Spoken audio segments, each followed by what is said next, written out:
The print में आपका स्वागत है। इस एपिसोड की शुरुआत करने से पहले सबसे पहले आप सभी को नए साल की बहुत बहुत शुभकामनाएं देना चाहूँगी। शेखर, आपको भी happy new year. Happy new year आपको, और ये साल बहुत अच्छा रहे सबके लिए, और सब चीज़ में सब लोग तरक्की करें और कोई कमबख्त कोविड जैसी चीज़ वापस नहीं आए। बिल्कुल शेखर, बिल्कुल। चलिए इसी के साथ इस एपिसोड की शुरुआत करते हैं। इस हफ्ते भी आपने हमें कई ढेर सारे सवाल भेजे, राहुल गांधी की भारत जोड़ो यात्रा से लेकर उड़ीसा में पुतिन के आलोचक की मृत्यु और 2036 ओलंपिक में इंडिया की बिडिंग, हॉकी वर्ल्ड कप और कई ऐसे कोर्ट, मथुरा कोर्ट के शाही ईदगाह मस्जिद पर ऑर्डर तक आपने हमें कई सारे सवाल भेज किए, और आज के इस एपिसोड में हम ऐसे ही सवालों पर चर्चा करेंगे। हेडलाइंस के पीछे शेखर के साथ मैं अपूर्वा मंधानी, और मेरे साथ है हमारे editor in chief Shekhar Gupta. Shekhar, चलिए सबसे पहला जो आज का सवाल आ रहा है वो आ रहा है आदित्य गुगाटे से, जो कि हमारे मेंबर हैं। वो पूछ रहे हैं कि क्या आपको नहीं लगता कि आरजी द्वारा बताई गई भारत जोड़ो यात्रा का जो आधार है, इसकी प्रेमिस जो है वो झूठी है? अगर वो सोचते हैं कि बीजेपी अपनी आइडियोलॉजी के दम पे यहाँ तक पहुँची है, तो उन्हें एक्चुअली 2014 और 2019 के रिजल्ट्स अब तक अच्छे से समझ नहीं आए हैं। वो बोल रहे हैं कि आइडियोलॉजी के साथ साथ वेलफेयरिज्म की तरफ उनका, यानी कि बीजेपी का मजबूत और निष्पक्ष प्रयास और लोगों को बेनिफिट्स पहुंचाने की आकांक्षा की वजह से भाजपा सत्ता में है, और पावर के बिना आप अपनी आइडियोलॉजी से आगे नहीं बढ़ सकते। आपके विचार इस पे क्या है? देखिए, झूठा और सच्चा कहने वाला तो मैं कोई नहीं होता हूँ, लेकिन ये बात आपकी एकदम सही है, दुरुस्त है कि बीजेपी सिर्फ आइडियोलॉजी से सत्ता में नहीं आई है, क्योंकि आइडियोलॉजी से भारत का 20% वोट बीजेपी को मिलता है, 20% ही कांग्रेस को मिलता है, बराबर बराबर है। लेकिन 20 से 40 कैसे हुआ? 20 से 40 से इसलिए हुआ, कुछ लोगों ने राष्ट्रवाद के लिए सोचा, कुछ लोगों ने सोचा कि अरे आतंकवाद बहुत हो रहा है और लगता है कि कांग्रेस पार्टी इसको ठीक से संभाल नहीं रही है, तो उसमें राष्ट्रवाद आ गया। कुछ को लगा कि भाई इतनी ज़्यादा महंगाई हो गई, क्योंकि 2014 में मुद्रास्फीति की दर 12 बहुत ज़्यादा थी, डबल डिजिट में आ रही थी। जो ईएमआई महंगी हो गई, इंटरेस्ट रेट बहुत बढ़ गए, तो उस समय हमारी अर्थव्यवस्था का बुरा हाल था। और लोग कहते थे जो ब्रिक्स है, Brazil, Russia, India, China, south Africa, उसमें से आई अब लुढ़क रहा है, और कुछ लोग ये कहते थे इस आई की जगह एक और आई डाल देते हैं जो कि इंडोनेशिया है। तो उस समय सब लोगों ने सारा जो कॉम्बिनेशन बना के देखा, तो लोगों को लगा कि हमें एक अलग तरह की सरकार चाहिए। दूसरी बात यह कि स्ट्रॉन्ग लीडर, सशक्त, मजबूत, दादागिरी वाला लीडर। 56 इंच तो खैर बात उधर से आई, लेकिन लोगों ने इंच गिन के वोट नहीं दिया। लोगों ने कहा कि भाई जो मनमोहन सिंह है, इनको बहुत ही ज़्यादा कमज़ोर किया हुआ है, और ऐसे लगता है कि हमारे प्रधानमंत्री के पास कोई शक्ति ही नहीं है। तो भारत की जनता को ये बात बिल्कुल कबूल नहीं है कि उनका प्रधानमंत्री कमज़ोर हो और कमज़ोर लगे, और ये लगे कि वो कहीं और से ऑर्डर ले रहा है, जो कि सच्चाई थी, यथार्थ था उस समय का, कि ऑर्डर जो भी थे, चाहे हर चीज़ पे आए ना आए, लेकिन हर चीज़ के एंडोर्समेंट एक तरह से 10 जनपद के पास थी, और 10 जनपद जिसको चाहे उसको वीटो भी कर सकती थी। जैसे कि आप देखें, वो सरकार जैसे सत्ता में आई, उन्होंने शर्म एल शेख में एक जॉइंट स्टेटमेंट में हस्ताक्षर किए पाकिस्तान के साथ। अब आपको पसंद हो ना पसंद हो, आपकी सरकार ने किए, 2 दिन के अंदर अंदर कांग्रेस पार्टी ने कह दिया कि हम इसको नहीं मानते हैं, तो आपके प्राइम मिनिस्टर की तो बिल्कुल इज्जत बची नहीं। तो लोगों को उस बात का भी बहुत गुस्सा था, बहुत खफा थे लोग कि हमारे प्राइम मिनिस्टर को आपने बिल्कुल ही अंडरमाइन करके रख दिया है। तो ये सारे कॉम्बिनेशन से वो आए। आइडियोलॉजी का उसमें हिस्सा था, इतना नहीं था लेकिन जितना कि राहुल गांधी अभी कह रहे हैं। लेकिन देखिए, उनको अगर बीजेपी से लड़ना है तो वेलफेयरिज्म पे तो लड़ नहीं सकते, क्योंकि उनको पता है कि वेलफेयरिज्म बीजेपी उनसे ज़्यादा एफिशिएंटली डिलीवर कर रही है। हालांकि आइडिया सारे कांग्रेस के थे, national food security program Congress का था, राइट टू एजुकेशन कांग्रेस का था, ये राइट बेस्ड जो लॉज थे वही लेके आए थे। और भी आप देखें कि मिड डे मील वो भी कांग्रेस का था, तो सारे प्रोग्राम उनके थे, आधार वो लेके आए थे। फिर वो आधार में डर गए, डरने के अलावा कुछ उनको और वहम आ गए अपने अंदर, जैसे अंधविश्वास होते हैं कि इससे पता नहीं क्या हो जाएगा, तो उन्होंने रोक दिया। तो वो मोदी सरकार ने 2 टर्म में इनका बहुत अच्छी तरह उपयोग किया है, और वेलफेयर बहुत एफिशिएंटली गरीबों के पास पहुंच रहा है। तो उस पर वो नहीं लड़ सकते हैं, तो वो 2 चीज़ों पे लड़ रहे हैं। एक तो ये कह रहे हैं कि ठीक है, आप उनको पहुंचा रहे होगे कुछ गरीबों का पैसा, लेकिन आपकी सरकार तो अंबानी अडानी चला रहे हैं, पूंजीवादियों की सरकार है। तो एक तो वो है, पर मुझे लगता नहीं कि उनको भी ये बात समझ है कि वो इतना नहीं बिकेगा मार्केट में। और इसलिए वो एक आइडियोलॉजी का बना रहे हैं, राइट और लेफ्ट, जो धर्म के ऊपर कि आप, और कभी कभी जब वो कहते हैं कि देखिए सुबह 24 घंटे हिंदू मुसलमान हिंदू मुस्लिम हो रहा है, तो उससे काफ़ी लोगों को, क्योंकि ये कंपटीशन किसके लिए है, ये वो बीजेपी के वोटर को कांग्रेस नहीं चाहती, कांग्रेस के वोटर को बीजेपी नहीं चाहती, जो कमिटेड वोटर है चाहती, मतलब उनके पास जाने का चांस नहीं है। ये जो बीच का 20% वोटर है उसके ऊपर टसल है। उस 20% में किसी को 20% नहीं चाहिए, मान लीजिए अगर कांग्रेस पार्टी को, एक थियोरेटिकली बात कर रहा हूँ, उससे आधा मिल जाए तो 30 और 30 डेड हीट हो जाएगी। उससे आधा ना भी मिले, उसका 1/4 भी मिल जाए तो बीजेपी के 5% जब वोट कम होते हैं तो आप सोचें कि 25-30 सीटें कम हो जाएंगी। तो ये आइडियोलॉजी से एक बाइनरी तो उनको बनानी है ना। वो ये तो नहीं कह सकते कि मोदी जी की शक्ल देखो, मेरी शक्ल देखो, मैं दौड़ सकता हूँ, वो नहीं दौड़ सकते हैं, मैं दिन में इतनी वॉक कर सकता हूँ, वो नहीं कर सकते, मेरी स्पीड पे वॉक, की कोई ओलंपिक में लॉन्ग डिस्टेंस वॉक का कंपटीशन तो नहीं है। तो उनको एक ही समय, इस समय देश में एक ही पार्टी है जो राष्ट्रीय स्तर पर आइडियोलॉजी की एक बाइनरी बना रही है। इसी से ही जुड़ा एक और सवाल आ रहा है अमेय चुम्भाले का, जो कि हमारे मेंबर। इसी बात पे आप सभी को याद दिला दूं कि आप भी हमारी मेंबरशिप ज़रूर लें। इनफैक्ट मैं तो कहूँगी कि नए साल की शुरुआत है तो आप अपनी शुरुआत हमारे मेंबरशिप कैसे करेंगे तो उसकी बात ही कुछ और आपकी होगी। मेंबरशिप जब होती है यूट्यूब पे तो आपके सवाल, ये उनका सीक्रेट बता रहा हूँ, एक अपूर्वा का, आपके सवाल वो पहले उठाती हैं, आपको प्रेफरेंस देती हैं और थोड़ा भेदभाव करती हैं। लेकिन अब भेदभाव वो कुछ मतलब भेदभाव के पीछे कुछ मुद्रा भी होती है थोड़ी सी, तो वो मुद्रा आप भेजिए, वो बहुत ज़रूरी है हमारे लिए। शिखर, आपने सीक्रेट आउट कर दिया अब तो। अभी तो अगली बार और करेंगे। चलिए, अमेय जी का जो सवाल है वो पूछ रहे हैं कि यात्रा से राहुल गांधी को एग्जैक्टली क्या हासिल हुआ है, जैसा कि कुछ दावा कर रहे हैं, क्या इससे वास्तव में उनकी पप्पू छवि या टैग को हटाने में मदद मिली है? जैसा कि आपने अपने एनआई में लिखा है, क्या वो एक्चुअल में सत्ता चाहते हैं क्या नहीं? अगर हाँ, तो वो कभी नहीं कहते कि भारत के लिए उनका डेवलपमेंट मॉडल क्या है? क्या उन्हें ये समझ में नहीं आता कि केवल मोदी का विरोध करना उनके लिए सत्ता का टिकट नहीं होगा? देखिए, अब वो उनकी छवि बेहतर हुई है कि नहीं हुई है, ये तो बात वही है। गोस्वामी तुलसीदास लिख गए थे, जिनकी रही भावना जैसी, प्रभु मूरत देखी तिन तैसी। तो जो उनके फ़ैन है वो तो कहेंगे पप्पू इमेज बिल्कुल ख़त्म हो गई, अब देखिए। और जो उनके जो उनके विरुद्ध हैं, जैसे बीजेपी वाले कहेंगे देखो पप्पू इमेज बिल्कुल कंफर्म हो गई, रोज़ कुछ ना कुछ एक बात बोलते हैं। तो वो एक अलग बात है। लेकिन ये देखिए कि उससे एक फ़ायदा जो उनको हुआ है, वो एक जो उनकी इमेज थी कि वो 1 महीना यहाँ रहते हैं, एक तरह से पॉलिटिक्स में आइटम नंबर बन के रहते हैं। कि कभी आ गए थोड़े दिन, फिल्मों में आइटम नंबर होते हैं ना, जिसको आके डांस कर दिया, हालांकि उसका फिल्म से कोई ताल्लुक हो या ना हो, तो इस तरह की छवि बन गई थी पॉलिटिक्स में।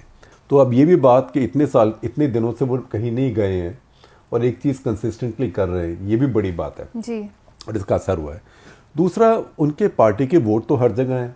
अब पिछले चुनाव में बीजेपी के मान लीजिए 23 करोड़ वोट आए, तो कांग्रेस के भी करीब 13 करोड़ वोट आए, तो वोटर्स तो हैं। तो उन वोटर्स के उन सब इलाकों से जाना जहां आपके वोटर्स हैं, चाहे आप सीटें नहीं जीत रहे हो, तो आपके वोटर्स को हिम्मत आती है। आपके वर्कर्स जो छुपे हुए हैं, कुछ करते नहीं हैं, उनको कोई उम्मीद नहीं है लाइफ में, क्योंकि लोग राजनीति के में वर्कर क्यों बनते हैं? उनको कल को सत्ता चाहिए, कोई तरीके से पावर चाहिए। अब लगता है वो मिल नहीं रही है, तो उनका मोराल थोड़ा अप हुआ है। लोग चलते हैं और रोज़ मीडिया कवरेज भी मिल रही है, उसके अंदर अपने इंटरव्यूज़ कर रहे हैं, वो दिखाए जा रहे हैं। तो इस सब बात से प्रोफाइल में ज़रूर फ़र्क पड़ा है। क्योंकि देखिए, इस साल जो है, जो अब साल शुरू हुआ है, इसमें ज़्यादातर जो राज्य हैं वहाँ पे बीजेपी और कांग्रेस का सीधा मुकाबला है जी। और उनमें से 2 राज्यों में तो कांग्रेस अभी सत्ता में है, छत्तीसगढ़ और राजस्थान। और कर्नाटका में कांग्रेस पार्टी का, बीजेपी, मैं ये नहीं कहूँगा कि कांग्रेस पार्टी के जीतने का बहुत अच्छा इम्कान है, लेकिन बीजेपी हारने की पूरी कोशिश कर रही है और अभी नहीं कर रही, शुरू से कर रही है। तो इससे उनकी पार्टी का मोराल ज़रूर ऊपर होगा। अगला जो सवाल आ रहा है वो आ रहा है श्रीनिवास विठला से, जो कि हमारे मेंबर हैं। वो पूछ रहे हैं कि भारत बहुत ज़्यादा रूसी क्रूड खरीद रहा है, अगर यूक्रेन जीतता है तो इसका परिणाम क्या होगा? क्या दुनिया भारत को रूस के साथ देखेगी? देखिए, ऐसे कुछ नहीं होगा, क्योंकि ये थोड़ा कि जो आज हो रहा है वो लगातार होता रहेगा। जब भी लड़ाई का पासा इतना पलट जाएगा तो कई चीज़ें बदलेंगी जी। और दूसरी बात है कि दुनिया में सिर्फ भारत ही नहीं है जो रूस से तेल ले रहा है, यूरोप के देश भी बहुत ले रहे हैं। क्योंकि अभी तेल के ऊपर बैन नहीं है। अब एक वो प्राइस उन्होंने मैक्सिमम प्राइस कैप किया है, देखते हैं उस प्राइस कैप से क्या होता है और कितने लोग ले पाते हैं, कितना सस्टेन हो पाता है। लेकिन इस समय दुनिया में किसी की इतनी दादागिरी नहीं है कि वो भारत जैसे देश को मजबूर कर सके। अगला जो सवाल है वो अनिंद्यो कमल सेन का है, जो कि हमारे मेंबर हैं। वो बोल रहे हैं कि हाल के एक्सीडेंट पर आपका क्या विचार है जिसमें ओडिशा में पुतिन के आलोचकों में से एक की मृत्यु हो गई। आपके हिसाब से ये एक जेन्युइन हादसा है या और कुछ, या कुछ? देखिए, मैं यहाँ बैठे बैठे तो कुछ कह नहीं सकता और मनोहर कहानियाँ लिख नहीं सकता, लेकिन ये बात बड़ी अजीब है कि इस तरह के दो आदमी, बल्कि मैं जो पश्चिमी देशों के अंतर्राष्ट्रीय अखबारों में देख रहा हूँ, वॉशिंगटन पोस्ट में स्टोरी मैंने देखी, पॉलिटिको में देखी, तो उन सब में लिखा है रशियन सॉसेज टाइकून। सॉसेज मतलब जो मीट के, पोर्क के, बीफ के, लैम्प के भी शायद जो सॉसेज बनते हैं, तो मतलब बेसिकली वो पैक्ड मीट का टाइकून है। और पिछली बार जो उसकी लास्ट रेटिंग थी फोर्ब्स में वो $140 मिलियन थी। तो $140 मिलियन कोई छोटी मोटी चीज़, 1200-1400 करोड़ रुपए हैं। और वो आदमी वहाँ से एक और आदमी दोस्त के साथ इतना दूर आके, चलो भारत तो आया, आप समझिए भारत में आके शिमला गया, भारत में आके गोवा गया, भारत में आके भुवनेश्वर गया मंदिर देखने के लिए, या कोई कोणार्क देखने के लिए, या बीच पे पुरी के, वहाँ नहीं, वो उड़ीसा में आके कंधमाल में एक 3000 फुट पे छोटा सा हिल स्टेशन है, मैंने सुना है बड़ा खूबसूरत है, लेकिन वहाँ कोई जाता नहीं है जी। तो कहाँ से ढूंढ के वो वहाँ पहुँचे। और अब ये कहा जा रहा है कि उन्होंने एक ट्रैवल एजेंट से ट्राइबल टूर प्रोग्राम लिया था इंडिया में कि ट्राइबल एरियाज में जाएंगे, तो बात कुछ जची नहीं। उसके बाद से जैसे एक आदमी मरा खिड़की से नीचे गिर के। अब अगर आप देखें, और एक स्टोरी भी आप देखेंगे हमारे यहाँ राघव बीकचंदानी ने करी है, उसका लिंक भी आप दे दीजिएगा, कि ये एक लिस्ट है जो पुतिन के क्रिटिक्स हैं, आलोचक हैं, जो ऐसे ही गायब हुए हैं, ऐसे और अलग अलग तरीके से मारे गए, और कोई बच गया। जैसे कि वो नावाल्नी है, अलेक्सी नावाल्नी, जो अब जेल में है, जो उनका सबसे बड़ा ऑपोजिशन लीडर है, उसको तो वो जहाँ कहीं बोलने गया था, भाषण देने साइबेरिया में, उसके कपड़ों में, उसके सूटकेस में, उसके अंडरवेयर में जहर डाल दिया जो उसकी बॉडी में एब्जॉर्ब हो गया जी। और उसके बाद वो मरने वाला था, उसको फिर जर्मनी ले गए, जर्मनी में उसकी जान बची। इसके ऊपर हमने एक कर्तक लेटर भी किया था, वो भी लिंक आपसे शेयर कर लेंगे हम। लेकिन वो जब फिर वापस आया रूस, तो उसको जेल में डाल दिया कि या मर जाओ, नहीं तो जेल में। तो ये कुछ अजीब लगता है। उसके बाद एक दो केसेस हुए हैं, खास करके एक बड़ा एमिनेंट केस था रशिया में, जिसमें कि वो ऐसे ही एक उनका कॉर्पोरेटिव लीडर था, वो भी पुतिन का आलोचक था। वो हॉस्पिटल में गया, वो कहते वो खिड़की के पास जाके एक सिगरेट चला रहा था, थोड़ा चल फिर रहा था, अचानक खिड़की से बाहर गिर के मर गया। तो ये खिड़की और जो पुतिन के बड़े जो अमीर आलोचक हैं जी, उनका और खिड़की का एक रिश्ता है जो समझ नहीं आ रहा है। अब ये कहना कि ये तो बाय द वे गिर गया, इसलिए गिर गया क्योंकि उसके दोस्त की मौत हो गई थी वहाँ पे हार्ट अटैक से, उसको इतना सदमा लगा कि वो मर गया। तो अब ऐसे कोई करता है, ये बातें कुछ जच नहीं रही हैं। ये पता नहीं आपकी क्या उम्र है, आपने कौन सी विंटेज के हैं, लेकिन एक देवानंद की फिल्म आई थी सन 70 के दशक में, मेरे ख्याल 77-78 के आसपास होगी, देश परदेश नाम से। वो टीना मुनीम की भी पहली फिल्म थी, जो टीना अंबानी है। तो उसमें एक गाना था, तो उस गाने में एक लाइन थी, इसमें कितने राज छुपे हैं पूछो मेरे दिल से तुम, बैठे बैठे महफिल में होता है कोई कैसे गुम। तो उनके भाई गायब हो गए थे एक पब में लंदन में, बाद में वो कहीं उनकी लाश वाश मिली, चाकू से मार दिया था किसी ने।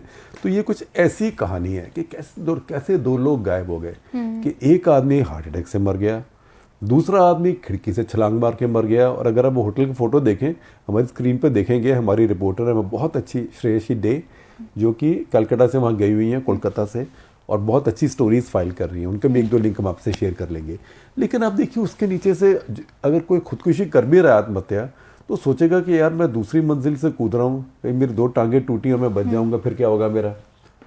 तो बात समझ नहीं आई। और वो जो पोस्टमार्टम की रिपोर्ट भी है उसमें देखें वो गिरा है ऊपर से, लेकिन उसके कोई ब्लीडिंग नहीं है, कोई खून नहीं है, हड्डियाँ बहुत टूटी हैं, अंदर के ऑर्गन बहुत टूटे हुए हैं। अच्छा। और उससे सबसे बड़ी रहस्यमय बात यह है कि पुलिस के पास कहाँ से मैसेज आया रशियन कॉन्सुलेट से, एम्बेसी से, कि इनके परिवार कह रहे हैं कि इनको क्रीमेट कर दो। अच्छा। तो उनको दफन भी नहीं किया गया। दफन किया होता तो बॉडी निकाल लिया होता, तो फटाफट आपने उनको क्रीमेट कर दिया और आपने बिसरा भी उनकी नहीं रखी सैंपल, तो अब जहर से मरा, कुछ हुआ, किसी को पता नहीं लगेगा। तो ये जो सारी बात हुई है, ये ऐसी रियल लाइफ में होनी नहीं चाहिए। तो इसमें ये बहुत कुछ, इसमें कुछ पेच ही लग रहा है मुझे, पर इसमें डेफिनेटिवली कुछ कहना तो ठीक बात नहीं होगी। अगला जो सवाल है वो विशाल यादव का है, जो कि हमारे मेंबर हैं। वो पूछ रहे हैं कि कोर्ट्स क्यों मंदिर मस्जिद विवाद में कूद रहे हैं। राम मंदिर के बाद अगर काशी और मथुरा भी सॉल्व हो जाएं तो भी ऐसे हजारों केसेस आते रहेंगे। कोर्ट इसमें अपना वक्त ज़ाया क्यों कर रहे हैं? देखिए, ये आपने बहुत अच्छी बात की है और इसको मैं इस सवाल को एक लंबा बना सकता हूँ। कोर्ट हमारे देश में अपना वक्त इतना ज़ाया क्यों करते हैं? क्योंकि कोर्ट हमारे देश में बहुत ज़्यादा अपना समय ज़ाया करते हैं, बिना बात की चीज़ों में फंस जाते हैं। इसमें एक प्लेसेस ऑफ वर्शिप एक्ट है, बताइए उसके बारे में आप ज़रा। प्लेसेस ऑफ वर्शिप एक्ट 1991 में लाया गया था। बहुत ही छोटा सा कानून है एक्चुअली। कहता ये है कि 15 अगस्त 1947 में जो धार्मिक स्थल थे उनका कैरेक्टर चेंज नहीं किया जा सकता। बेसिकली सिर्फ एक अयोध्या का उन्होंने छोड़ दिया। अयोध्या सेक्शन 5 में बोला था कि ये जो राम जन्मभूमि अयोध्या विवाद है उस पर लागू नहीं होगा, तो वो विवाद चलता रहा। पर ये कानून ये कहता है कि जो इनका कैरेक्टर है, मतलब मंदिर है तो उसको मस्जिद नहीं बनाया जा सकता, मस्जिद है तो उल्टा चर्च है तो उसका कैरेक्टर चेंज नहीं किया जाता। हाँ, फ्रीज कर दिया था। और ये भी कहा था कि इन पर कोई भी विवाद कोर्ट में नहीं जाएगा। अगर कोर्ट में चल रहा है तो वो भी सब केसेस बंद कर दिए जाएंगे। लेकिन इस कानून तो यही कहता है। हाँ, तो उसी को कानून का नाम लेके बाकी कोर्ट्स को ये कहानी बंद कर देनी चाहिए। लेकिन मुझे लगता नहीं कि कोर्ट्स हमारे ना करना चाहते हैं कोई चीज़ को। उस चक्कर में लोगों की जमानत की अर्जियां कितने दिन पड़ी रहती हैं, महीनों पड़ी रहती हैं। जी। जहाँ लिबर्टी का सवाल आता है, आज़ादी का सवाल आता है, तो कुछ ये बात समझ नहीं आती। मुझे लगता है कोर्ट्स भी कई बार मनमानी करते हैं। इसको रिजेक्ट ही कर दें कि अभी जब तक वो पुरानी लॉ है और वो सुप्रीम कोर्ट में चैलेंज हुई है, जब तक उसमें कुछ नहीं होगा तब तक हम कुछ नहीं करेंगे। तो उससे ही बात बन जाए। कम से कम देश में रोज नए नए विवाद तो ना खड़े हों। अगला जो सवाल है वो तपेश मजुमदार का आ रहा है, जो कि हमारे मेंबर हम सभी जानते हैं। तपेश हमारे फेवरेट मेंबर हैं। हाँ। चलिए, तो ये पूछ रहे हैं, सबसे पहले बोल रहे हैं कि मैं आपकी पूरी टीम और आपको 2023 की बहुत बहुत शुभकामनाएं देता हूं। आपको भी शुभकामनाएं तपेश जी। वो बोल रहे हैं, मेरा सवाल है 2036 के ओलंपिक खेलों के लिए भारत की तरफ से बोली लगाने के बारे में। ये एक बोल्ड मूव ज़रूर है, लेकिन जब तक भारत LGBTQ राइट्स जैसे कि सेम सेक्स मैरिजेस पर प्रतिबंधों को कम नहीं करता, तब तक भारत के पास 2036 के ओलंपिक की मेज़बानी के लिए नॉमिनेटेड होने का कोई मौका नहीं होगा। देखिए, थोड़ा तो इसके अंदर दादागिरी जिसकी चल जाए वो हो जाए। जैसे कतर को आप देख लीजिए, क्योंकि इतना पैसा था, उन्होंने ऐसा कुछ नहीं किया। LGBT भी कुछ नहीं किया। उनको बहुत इतना खेलने में भी इतनी ज़बरदस्त टीम नहीं है वो फुटबॉल में, और एक शहर का देश है जी। फिर भी फीफा वर्ल्ड कप मिल गया। तो वो इशू नहीं है। इशू ये है कि जो ओलंपिक के लिए जितना इंफ्रास्ट्रक्चर बनाना होता है, हालांकि 14 साल है, 14 साल में कुछ भी हो सकता है, लेकिन उसको बनाना बहुत मुश्किल है। और हमारा इतिहास ये है कि हमने जो स्पोर्ट्स के लिए इंफ्रास्ट्रक्चर बनाया भी है उसको भी हम इस्तेमाल नहीं कर रहे हैं। दिल्ली में नेहरू स्टेडियम है जो एशिया 82 के लिए बना था, फिर कॉमनवेल्थ गेम्स में यूज़ हुआ। अब पिछली आप देखिए कब वहाँ पे नेशनल चैम्पियनशिप हुई है, इतने साल हो गए। तो हमारे यहाँ स्पोर्टिंग ट्रेडिशन जो है, सिस्टम इतना अच्छा नहीं है। ओलंपिक के लिए बहुत तामझाम होता है, बहुत स्टेडियम्स, बहुत जगह, फैसिलिटीज़। तो ये कहना, और मैं भी चाहता हूँ कि भारत में ओलंपिक हो। इनफैक्ट जब 2010 में कॉमनवेल्थ गेम्स के टाइम बहुत शोर था कि पैसा खर्च हो रहा है, भारत को नहीं करना चाहिए, कोई नहीं करना चाहिए, तो हम हिम्मत करके फिर भी कह रहे थे नहीं, बहुत अच्छा है। अगर आप कॉमनवेल्थ लेवल पे नहीं करेंगे तो आप एशियन गेम्स कैसे करेंगे? एशियन गेम्स नहीं करेंगे तो आप ओलंपिक कैसे करेंगे? तो ये हर देश जब एक बार बाहर आता है, दुनिया को बड़ा होकर दिखाता है, तो ओलंपिक उसका एक तरीका होता है। जैसे चीन ने ओलंपिक किया 2008 में। उसके पहले आप देखेंगे जैसे मेक्सिको 1968 में, मेक्सिको में ओलंपिक। ऐसे जापान 1964 कि जापान लड़ाई के बाद, द्वितीय विश्व युद्ध के बाद, एटम बम गिरने के बाद, उनका कहने का तरीका था कि 17 साल में हम बाहर आ गए, हम बढ़ गए आगे, हम ओलंपिक कर सकते हैं। साउथ कोरिया, उनकी इकोनॉमी बढ़नी शुरू हुई 1988 में। उन्होंने बिड किया कि देखिए हम दुनिया को दिखाएंगे कि हम भी एक डेवलप्ड देश बन गए, हम ये कर सकते हैं।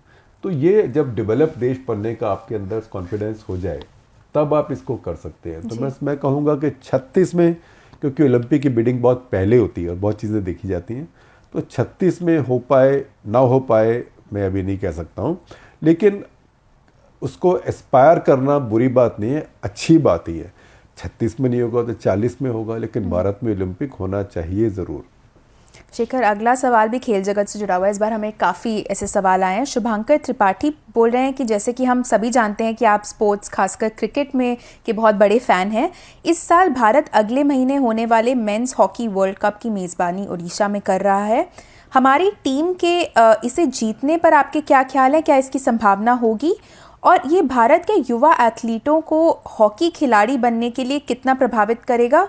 और वो ये भी पूछ रहे हैं कि हम द प्रिंट से इस घटना के, इस पूरे खेल की कितनी कवरेज की उम्मीद कर रहे हैं? देखिए, पहली बात तो ये है कि जो ओडिशा सरकार है और ओडिशा के लोग हैं, उनके लिए सारे देश को शुक्रगुजार होना चाहिए कि इस समय भारत में हॉकी के पेट्रन सबसे बड़े ओडिशा है जी। और भारत में हॉकी जो जिंदा है और पनप रही है वो ओडिशा सरकार की वजह से पनप रही है। ये टूर्नामेंट भी जो होना है, जैसे राउरकेला जैसी जगह में इतना बढ़िया स्टेडियम बनाना, इतने एस्ट्रो टर्फ में लगा देना ओडिशा में, इतनी स्पॉन्सरशिप्स ओडिशा सरकार की, ये बड़ी बात है। भारत का चांस अब आप देखिए कि हॉकी की फील्ड बहुत टफ है।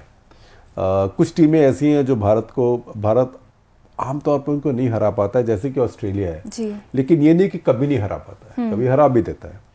तो हॉकी जैसे गेम में जो टॉप 5-6 टीमें होती हैं उनमें से कोई भी आगे आ सकता है। पीछे आप देखिए ओलंपिक में बेल्जियम आ गया था, आगे अर्जेंटीना आ गया था, किसी ने सोचा नहीं था। तो टॉप 6 टीमें, 7 टीमें, इनमें से कोई भी आ सकता है। भारत इस समय ओलंपिक में, अब पिछली बार कांस्य पदक लेके आया था बहुत सालों के बाद। 1980 में आधे ओलंपिक में भारत को स्वर्ण पदक मिला था। आधा इसलिए कि उस समय वो ओलंपिक मॉस्को में था, तो सारे पश्चिमी देशों ने, जिनके साथ मिला हुआ पाकिस्तान भी था, जिनके साथ मिले हुए जर्मनी वगैरह जो अच्छी हॉकी खेलते हैं, ऑस्ट्रेलिया, वो सब बाहर हो गए थे। तो उस टाइम सिर्फ वहाँ पे स्पेन और सोवियत यूनियन की टीम थी। तो भारत गोल्ड जीता। उसके बाद पहले फुल ओलंपिक में भारत का मेडल पिछली बार के ओलंपिक में ब्रॉन्ज आया, जो टोक्यो में आया। तो जिसको ब्रॉन्ज मिला उसे गोल्ड भी मिल सकता है जी। तो मिल सकता है, संभावना हो सकती है, लेकिन इसमें स्पर्धा बहुत ही तगड़ी होगी और कोई भी टॉप 6 टीमों में से कोई भी आगे जा सकता है। अगला जो सवाल है वो और आपने पूछा था कवरेज, तो आपकी बात हमने नोट करी है। जब ये वर्ल्ड कप होगा आप हमारे यहाँ कवरेज देखेंगे और काफ़ी एक्टिव कवरेज देखेंगे। शेखर, इन्होंने ये भी बोला था शुभांकर जी ने कि मेरा क्वेश्चन पिक किया गया तो सब्सक्राइब करने का सोचेंगे। बोल रहे हैं टर्म्स एंड कंडीशंस हैं कि जॉब बस जल्दी से लग जाए। हम सभी की शुभकामनाएं हैं आपके पास कि आपकी जॉब जल्दी से लग जाए। आपकी जॉब लगे और बहुत अच्छी लगे आपकी जॉब, और उसके बाद आप तरक्की करें और हम आपको देख के ताली बजाएंगे। चलिए, अगला जो सवाल है वो आदित्य का आ रहा है, जो कि हमारे मेंबर हैं। वो पूछ रहे हैं कि 2023 में सबसे महत्वपूर्ण टूर्नामेंट ओडीआई वर्ल्ड कप है। अब अच्छा प्रदर्शन करने के लिए हमें ये सुनिश्चित करना होगा कि सभी जो प्रमुख खिलाड़ी हैं वो फॉर्म में हो और किसी भी चोट का सामना न कर रहे हों। क्या आपको लगता है कि बुमराह और रविंद्र जडेजा जैसे खिलाड़ियों को सही ढंग से रिजर्व करके रखना चाहिए, और अगर उन्हें आईपीएल स्किप करने की ज़रूरत पड़े तो वो भी करना चाहिए क्योंकि विश्व कप दांव पर है? देखिए, कई खिलाड़ी ऐसे होते हैं जिनको हर देश को ये चाहिए कि अपनी लोकल लीग में ना आए, क्योंकि उसमें इंजरी का चांस होता है, वैसे भी उनको प्रिजर्व करना होता है। और उन्हें अगर कॉम्पेंसेट करना हो तो कॉम्पेंसेट किया जा सकता है। बोर्ड के पास पावर है, वो आईपीएल को कह सकती है, आईपीएल एक कंपनी की तरह काम करती है कि देखिए ये 3 प्लेयर हमारे हैं, ये हमारे एसेट्स हैं, इनको हम खेलने नहीं देंगे और इनको आप कॉम्पेंसेट करेंगे। और वो उसके आईपीएल के पास खर्चा पानी इतना है कि वो कर सकती है, लेकिन भारत में किया नहीं जा रहा है, जो कि एक अच्छी बात नहीं है। दूसरी बात, वर्ल्ड कप वगैरह में चांस तो भारत का हमेशा है, लेकिन भारत की क्रिकेट में एक बदलाव हो गया पिछले साल में जो अच्छा नहीं है, 1.5 साल में, कि ये टीम बिल्कुल फियरलेसली खेलती थी, बिल्कुल निडर होकर खेलती थी। अब उसमें हारने का डर वापस आ गया है और वो नजर आता है। तो ये भारतीय क्रिकेट में एक बदलाव हुआ है जो कोहली, शास्त्री के समय से बहुत गलत बदलाव हुआ है, क्योंकि उन्होंने भारतीय क्रिकेट को निडर बनाया था। वो हमेशा जीतने के लिए खेलते थे, टेस्ट मैच में भी जीतने के लिए खेलते थे, ड्रॉ करने के लिए नहीं खेलते थे। अब ऑस्ट्रेलिया में जो पिछली हमने सीरीज जीती है, इसीलिए जीती है कि हम ड्रॉ करने के लिए नहीं खेले। अगर वो गैबा में मैच ड्रॉ करने के लिए खेलते, हम 100% हार जाते जी। तो लेकिन अभी आप देखें कि कई बार तो T20 ODI हम ऐसे खेलते हैं कि जैसे टुक टुक टुक टुक, उसमें अगर आपने 80 बॉल में 100 बना लिए तो किसी का फायदा नहीं है, क्योंकि गेम सारा वो बदल गया। तो भारत को अपना अग्रेशन वापस लाना पड़ेगा। शेखर, अगला सवाल जो है वो राहुल प्रजापति का आ रहा है, जो बोल रहे हैं कि सरकार 2021 की सेंसस एक्सरसाइज क्यों नहीं करा रही है जो 2002 से पेंडिंग है।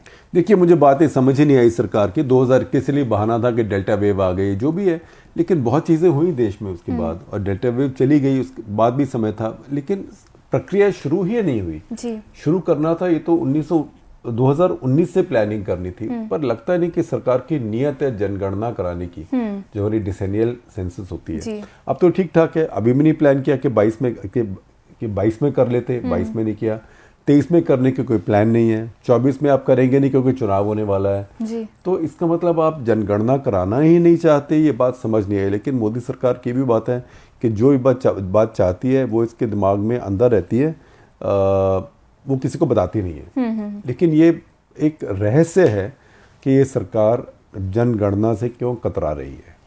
आज का आखिरी सवाल आ रहा है अभिषेक कपूर से, जो कि हमारे मेंबर हैं। वो पूछ रहे हैं कि क्या आपको लगता है कि आईएएस में सुधार लंबे समय से ओवरड्यू है? एक संस्थान के रूप में आईएएस बहुत शक्तिशाली है, समय आ गया है कि आईएएस की शक्ति को डिसेंट्रलाइज किया जाए। वो बोल रहे हैं कि हमें मेयर्स और सरपंचों को ज़्यादा प्रशासनिक अधिकार देने की ज़रूरत है, यहाँ तक कि डीएम से कुछ पुलिसिंग शक्तियाँ भी आईपीएस अधिकारी को दी जा सकती हैं। कोई भी संस्था जो बहुत शक्तिशाली है वो स्वस्थ लोकतंत्र के लिए खतरनाक है। देखिए, आपकी बात काफ़ी हद तक ठीक है, लोकतंत्र के लिए खतरनाक तो होना बहुत बड़ी बात है, लेकिन गवर्नेंस के लिए इतनी अच्छी बात नहीं है। आईएएस में रिफॉर्म चाहिए जी। कुछ रिफॉर्म में सरकार में शुरू भी हुए हैं। एक हमारी ही साथी है मधुपर्णा दास, उन्होंने एक आर्टिकल लिखा है, उसका भी आप लिंक शेयर कर दीजिएगा कि वो आईएएस की एकेडमी वगैरह में उनकी ट्रेनिंग में कैसे बदलाव लाया जा रहा है। लेकिन थोड़ा जो लेटरल एंट्री शुरू की थी मोदी सरकार ने कि साइड बेस जो आईएएस पास करके नहीं, लेकिन उनको किसी स्पेशलाइज रोल में कहीं पे लाने के लिए, वो बहुत छोटे हद तक होके रह गई, उसको एक्सपेंड नहीं किया गया।